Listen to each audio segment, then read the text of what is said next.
Hello student, here is the question that a charged particle is moving in a uniform magnetic field, penetrate a layer of lead and thereby loses half of its kinetic energy. Then the radius of the curvature of its path is, so charged particle is moving with in a uniform magnetic field.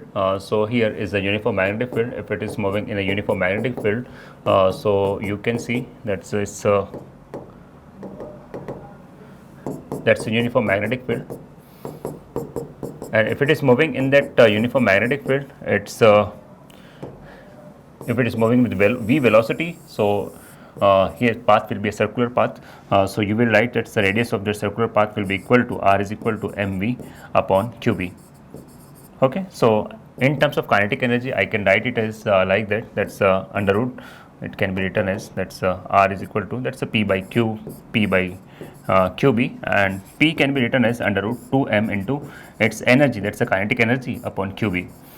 Okay, so here's the radius can be written as like that. Okay, so now here it's saying that half of its kinetic energy, losses half of its kinetic energy.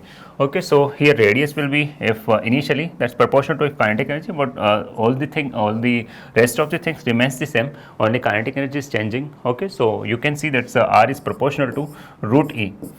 Okay, so if initial radius is r, so final radius will be equal to r1 upon r2, that will be equal to root e upon e1 upon e2.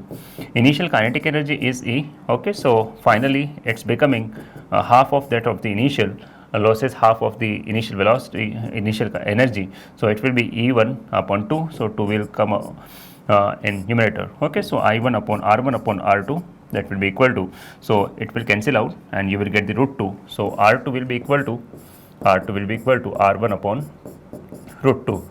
Okay, so radius will be equal to, so radius of the curvature of the path will be that will be r2 will be equal to 1 upon root 2 times that of the initial radius, so initial value. Okay, so it will reduce by 1 upon root 2 factor, so reduce to 1 upon root 2 times of the initial value. So option number 3 is the correct answer of this question. Okay, thank you.